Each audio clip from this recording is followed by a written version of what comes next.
Well, I'm now joined by Babar's brother-in-law, Irshad Hussain, who's an organizer with the Free Babar Ahmad campaign. And we also have caged prisoners spokesperson Wazem Beg, who's also, of course, a former detainee at Guantanamo. He's still with us. If I could turn to you, Irshad, I mean, you grew up with Babar, I understand, in Tooting, in South London. What kind of boy was he when he was in his early teens or whatever? He was always someone who looked after the community. He was always someone who wanted to help people if they came to him for help. He was, like you said, he's very studious. He did well in studies. You know, he's part of he was really a community figure in that he just was involved in activities and you know, in the local masjid as well. So that's the kind of chap he was. Was he quiet? I mean, how, you know, was he very vocal about political issues? I mean, he wasn't really known to speak a lot unless he really had to.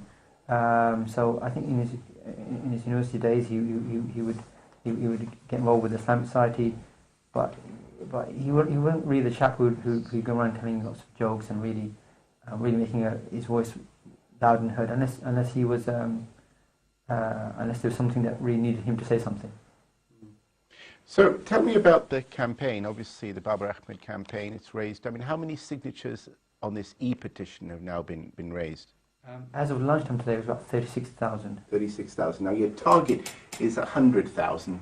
Now, I mean, viewers may not be aware of this, that if they're not aware, this is a change that's brought in by the government, the so-called bring democracy to the people, that 100,000 email signatures, as it were, are necessary to force the issue of the petition to come before Parliament and be debated in Parliament. Do you have a date for this, though? Is there a deadline? The deadline is the 10th of November. Now, why is that? Because presumably the petition can only be up for a while, is it? No, I mean, you can set deadlines, but because his extradition time is approaching, in the sense that we're pretty sure very soon the judgment from the European courts is due out. We set it 3 months. I mean, you can't set it for a year. So obviously we want to get the numbers before he's sent. There's no point doing it a year if he's sent. What happens if you don't get 100,000? We all hope you do, by the way, and we'll give you the website at the end of the program as to where you can sign this. But, I mean, if it doesn't happen by November 10th,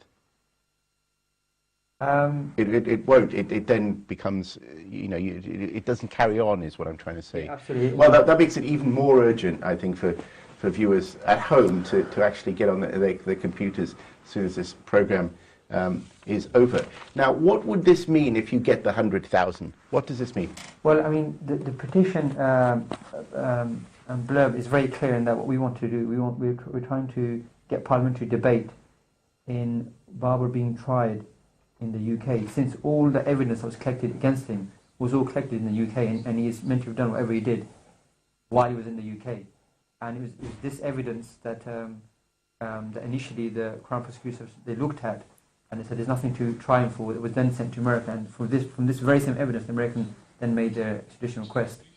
So we feel very strongly that he should be tried in this country, and we feel that in America, as a Muslim accused of terrorism, he will not get a fair trial. So basically, the debate that you would want to have in Parliament is over a kind of legal issue, that his alleged crime, as it were, was committed here, and that it should not be tried in the United States. That is correct. We want him tried here. Okay, and you think that a parliamentary debate could actually change his fate, therefore? We hope very much. Okay, so well, I mean, we'll say this later in the program, but it's www.freebabarahmad.com. That's the website. That's www.freebabarahmad.com. Okay, so we're hoping that obviously you get the signatures and that this happens. You know, just one final question on that. You said that the European judgment is due soon. What, you know, is it imminent? I mean, what have you? Because we heard in the first part of the program about it now, the appeal having taken this long to go before the European Human Rights. It's being the court, yes? Is that where it is now? So, when is that expected? I mean, it's been with them 4 years now.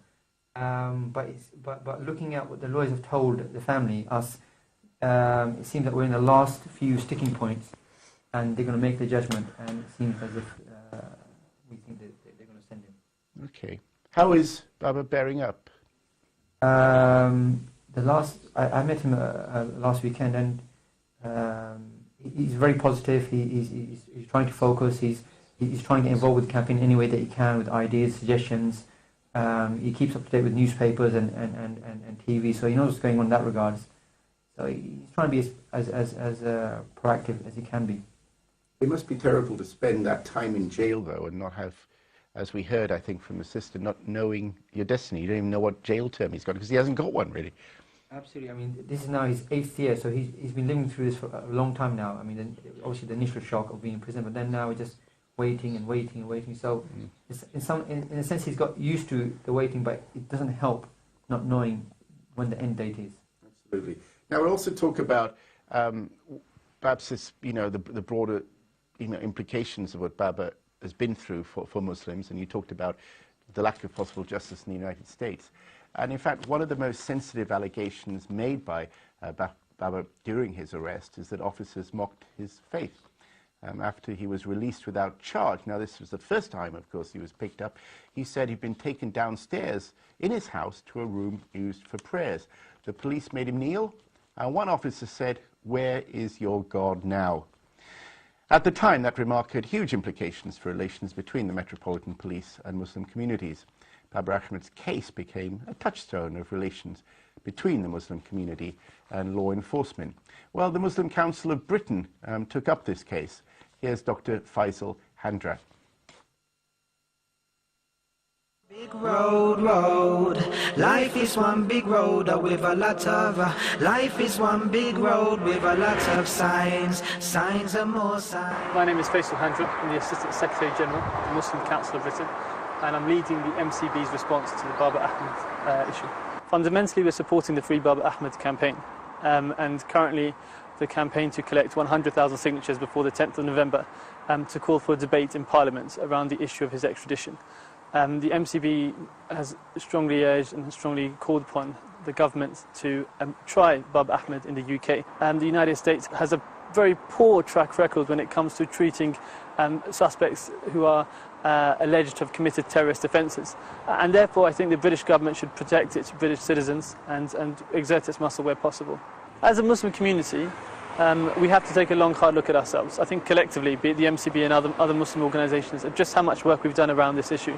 Babar's been in prison now for well over 7 years without any charge, without any trial. In the first instance, we're supporting this campaign to get 100,000 signatures, which is really very important. And we're leading on the grassroots around that in terms of calling out to our affiliates, our mosques, those national organisations that are part of our wider network, to encourage people to sign the petition. It's absolutely crucial that both Muslim and non-Muslim individuals back this campaign and get this debate in Parliament. Judge me where they come from, calling to the nation of...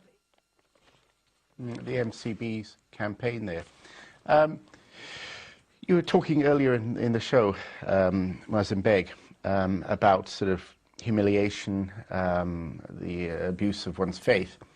How significant was that statement of the police, and have things improved? I mean, how would you assess general relations? Obviously, the MCB are taking this very, very seriously, as I think most Muslims are, but from that perspective, how symbolic is this?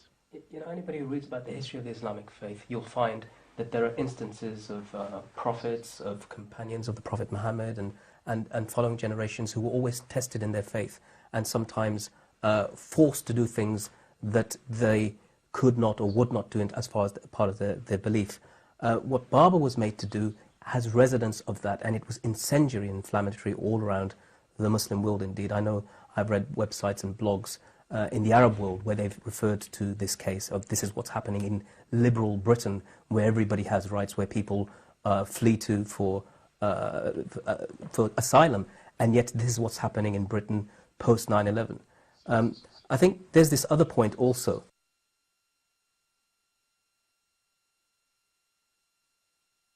A broader point, that if Babar is extradited to the United States of America, he at the moment is in a wing, the detainee unit in prison, where you have prisoners who have one thing in common. They're all held in the United Kingdom, the land of habeas corpus, without charge or trial. The longest serving prisoner has been held there for almost 13 years, waiting an extradition to the United States of America. There's others there for 12 and so on and so forth. So Babar is with this group of people. If he's sent over, this group of people will probably be also sent over, and then it will open a floodgate for many other people to be sent over. And then what we'll have is, and all of these people, again, the other common denominator is that they're all Muslims. So what we'll see then is that if the Muslim community doesn't react at this point, then when some extradition treaty or request comes from the United States for their relative, and it could happen because you've set a precedent, then what are you going to do? So it's important not only for the Muslim community, but for the British in general to recognize that this is a matter of sovereignty. This is not a matter of a terrorism suspect. We've had millions of them here. We've had tons of people convicted over here. That's not the problem. The problem is, where does our sovereignty lie, and who controls us? And this has been a nagging question for years on, and who people have been saying that it's about time that we move away from US foreign policy, dictating our own internal foreign policy, and having one that is for British interests. And British interests for British people here it should be the clarion call.